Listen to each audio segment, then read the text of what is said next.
Do you know, if I have to describe Elimination Chamber 2023 in one word, it would have to be magical. I know that's a goofy word, but from the atmosphere from Montreal, it was unbelievable for Sami Zayn and Roman Reigns. Throughout the entire night, they loved every aspect of each match, every part of the show, loved everything. Well done to Montreal. Bringing bringing kayfabe back, booing the bad guys, cheering the good guys, the good old cheering from the crowd. But this is an Elimination Chamber review, so first of all, I just have to shout out Montreal for an epic night for crowds interaction. So thumbs up to them. Second word I have to describe it was, not disappointment. It wasn't a disappointing show. It wasn't. It was, ring in ring, it was really good, actually. But let's get into it. The main event, Roman Reigns and Sami Zayn. Sami Zayn came out. I mean, it reminded me of the days of old in the 90s when it was Bret Hart coming out in Canada. The show In Your House Canadian Stampede. It was a 5-on-5 tag team match. Stone Cold, Ken Shamrock, Goldust and LOD versus the Hart Foundation, and the Hearts obviously were playing heels at the time. This was 97, and they were cheered. They were heroes in Canada, as they should be. But Sami Zayn got the same treatment. It was amazing. The Olé chants, the "fuck you Roman" chants from Montreal. Oh, so many times they chanted that. So many times they chanted "fuck you Roman," and Roman Reigns just had that smirk on his face, smugged it off. It was amazing. Really, really well done to everyone involved in this match. And the match was really good. This was a really good big fight feel it had. And, it wasn't a fast 20-minute match. It was a slow burning 30 minutes plus. It was, getting, it wasn't an indie style match where you have all these near falls and the shit, right? This was slow burning. Sami Zayn wasn't going to beat Roman Reigns. Sami Zayn wasn't even going to get much in the match. Roman Reigns would have went in God mode and just destroyed Sami Zayn. And throughout the match, we kept seeing Sami Zayn's family, his wife, Roman Reigns trash talking shit to his wife. Saying he could have provided for Sami's family, but Sami decided not to. It was his fault. And Sami got some big moves. Canada loved everything. Every time Sami got a move on Roman, really good. And referee took a bump, right? There's a couple of referees that took a bump, right? And we had Jimmy in there. He super kicked Sami, and we thought that was it. We thought Roman was winning, and he kicked out. Roman Reigns got a good, near falls at last minute escapes. I don't know if that's the actual word, but it's like the literal 0.1 second kick out. Really good from Roman Reigns, your tribal chief. And we saw Jey Uso come out, and Roman wanted him to get a steel chair. He wanted a steel chair. He wanted to do the same what happened at the Royal Rumble to Sami Zayn, but he wanted Jey to do it. Jey wouldn't do it. He hesitated, and Roman started pushing Sami Zayn. Started pushing Jey, just like how we saw his at Royal Rumble when he started pushing Sami when he didn't want to do it to Kevin Owens. So Jey, he got took out by Sami Zayn with a spear. And Roman Reigns speared Sami Zayn, and that was it. Roman Reigns retained. Obviously, Roman Reigns should have retained, but I kind of wanted Jey Uso to superkick Sami Zayn instead of having me and a lot of people wanting to see Sami Zayn get a rematch now because he came back close, but there was some interference with the bloodline. So I just felt a bit disappointed because I kind of wanted Jey Uso to superkick him, screw him over, do another Montreal screw job, and we could have went into WrestleMania season knowing what we were doing.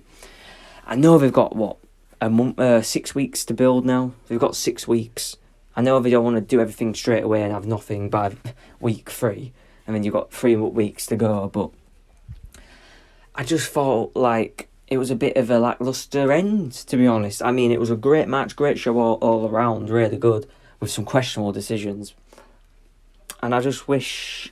Then we did get Kevin Owens come out after they won. We got Roman Reigns started beating up Sami Zayn afterwards. I mean, Montreal went silent 17,000 people all night cheering. Both nights, SmackDown and Elimination Chamber, they were cheering, enjoying it, loud as fuck.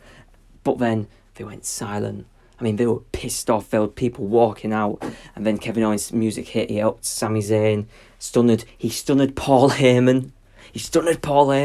And he let Sami Haluva kick him. And it just was like the big Elimination Chamber ending at what I think should have been a Jey Uso turning his back against Sami, aligning with his bloodline like he was, or it could have been a master plan all along to help Roman defeat Sami. It should have been that. It should have been Jey Uso, because Jey Uso is the main character in this story.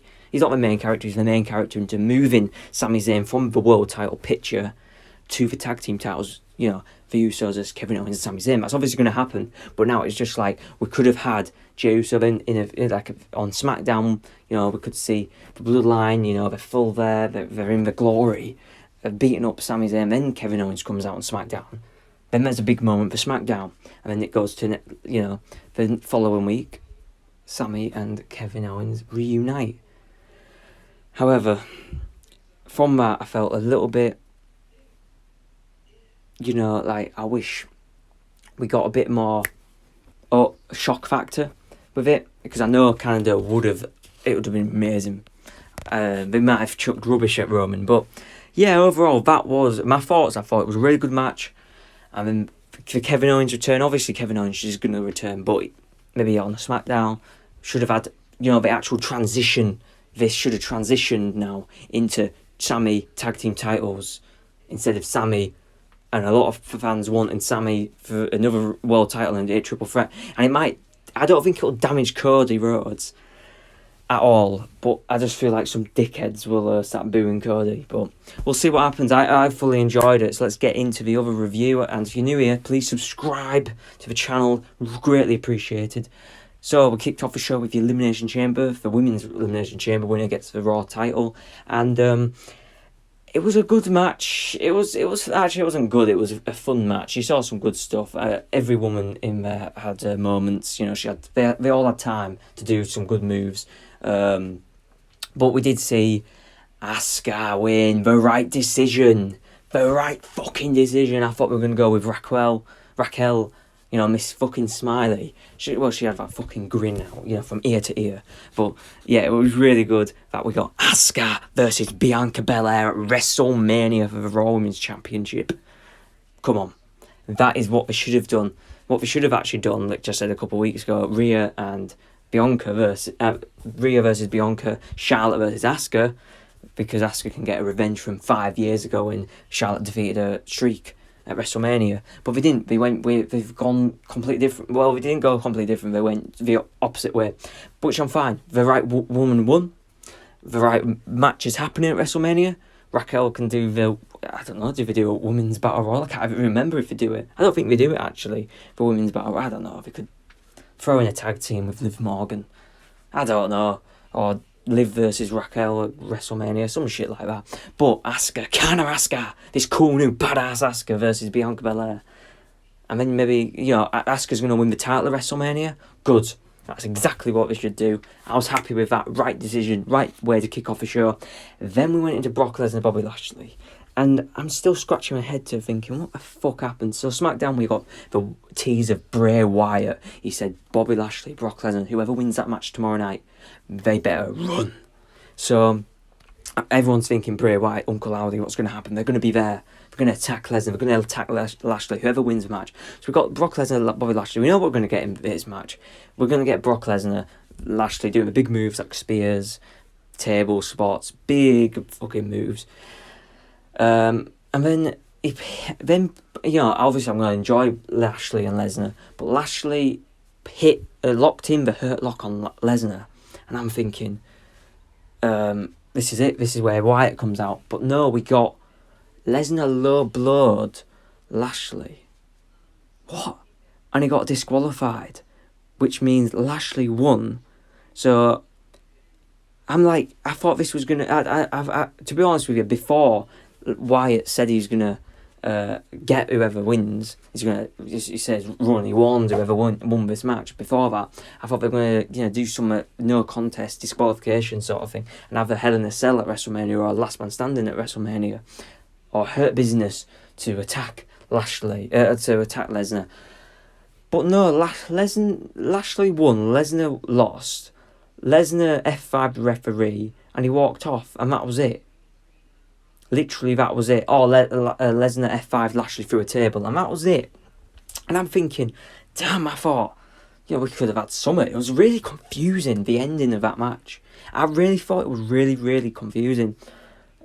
It was not a clear direction. I know it's not good. It's not a bad thing not having a clear direction for everyone at WrestleMania, keeping surprises, keeping some stuff what's happening. I think Triple H, there's news that came out about WWE hiding Brock Lesnar's WrestleMania match. It's in lockdown in the office at WWE.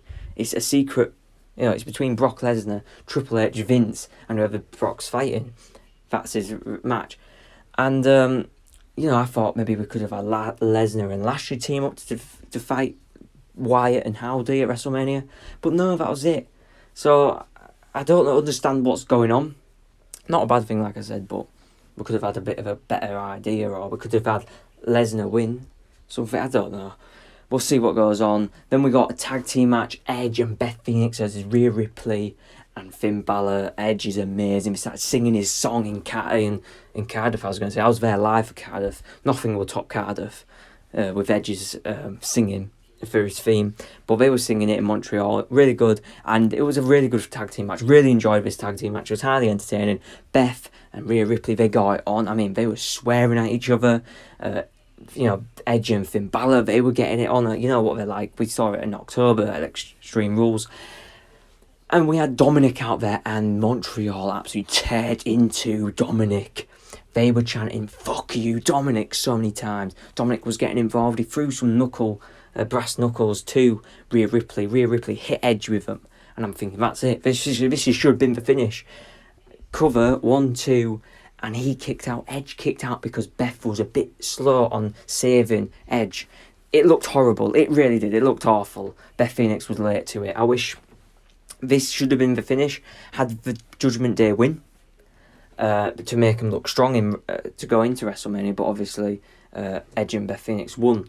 I know, given the hero, the hometown hero to get a win, because Sami didn't get a win later on, but they could have just had Judgment Day, going in strong, use the brass knuckles, and then, obviously Dominic got involved, do a Hell in a Cell, do a Last Man Standing match, do a Steel Cage, something like that at WrestleMania. So it's just Edge and Finn Balor at WrestleMania. Make sure Rhea Ripley goes into WrestleMania being strong, looking strong, because she's fighting Charlotte for the title. She's probably going to beat Charlotte for the title, or if it's Vince's decision, Charlotte's returning, so we'll see what happens there. And I just thought Finn Balor and Rhea Ripley should have won, not Edge and Beth Phoenix, and the brass knuckles should have been the finish, but it looks like they're going to continue it. And what's the story now? Edge and Beth Phoenix won. Finn Balor's got no reason to fight Edge. He hasn't. Edge threw Balor out of the Royal Rumble. He got his revenge tonight. He lost. That's it. What's Edge going to do at WrestleMania? Nothing. So if they're going to do Finn Balor Edge at WrestleMania, throw a stipulation in. I mean, it doesn't really make sense. Why does Edge want to fight Balor again, that he did last year a few times? I think it was twice. A third time tonight. Yeah, what's the story? But yeah, that, I think Judgment Day should have won that. Next up, the last Elimination Chamber match of the night for US title. Austin Theory defending against Rollins, Gargano, Bronson Reed, Damian Priest, Montez Ford, and I think that was it. Montez Ford. Really, really good performance by all guys. Really, really good performance. Really enjoyed this match. It got a good showcase, good spotlight on the new, younger wrestlers on WWE, superstars, mid-carders, and Montez Ford did something unbelievable. I mean, I've seen stuff like people jumping off the Elimination Chamber before the pods, but he literally was climbing in the not even centre, but he climbed on the actual roof, and he was sort of like being in the gym, and he was pulling himself up, doing a pull-up. and he sort of just flipped around, so his arms were just hanging, literally hanging. You have to go see this. And he dropped on all the men who was fighting. And overall, really fun match. The ending was right. Austin Theory retained the title by pinning Seth Rollins because Logan Paul curb stomped Seth Rollins. Logan Paul curb stomped Seth Rollins. Really good. We've got a set up for Logan Paul versus Seth Rollins. That's a match, it's going to get attraction. It is. Logan Paul's a big name on the planet now. He is. Rollins is a big superstar in this generation, in this era. And he's going on national media. Pat McAfee show, these talk shows, talking shit about Logan Paul. Logan Paul's going to start talking shit about Seth Rollins. It's going to be good. Have a fun, creative build with this. Honestly, do it. It will be so much better. Get Seth Rollins throwing Prime off a bridge. Have Rollins become a dick now and just say, you're a failed boxer. Floyd Mayweather still owes you money. You're shit and all that shite. It should be really good. Really kick-ass match that will be Logan, Seth Rollins. Montez Ford. The reason why Logan got in was because Montez Ford had a scary curb stomp on the pad. I'm not going to say steel of the chamber because it was more pads, to be honest. And it looked like he was knocked out, but I don't know if he was injured, legitimately injured, or it was just an act for the door was left open for Logan to run in. But Austin Theory retained. Austin Theory should have won the match. I'm happy he won the match. He got in, I think third. He got in third place, and he got his ass kicked. He was thrown everywhere, and he somehow managed to survive and he retained the title. I think Austin Theory. We might see Mr. Five Knuckle Shuffle, the leader of the C Nation, hustle authority, respect on Monday Night Raw. We might see John Cena return on Monday. John Cena versus Austin Theory has to happen. That match is the only fresh match we could see. Honestly, Theory versus John Cena, we're getting teasers. Theory's using his lines. And let's get it on. There's your review. This, bit of a mixed emotions with some of the results. Obviously, the ending of the show, I thought it could have been delivered so much better. But tell me your thoughts in the comments. But now we're on the road to WrestleMania. Subscribe to the channel. Thank you for that. See you later.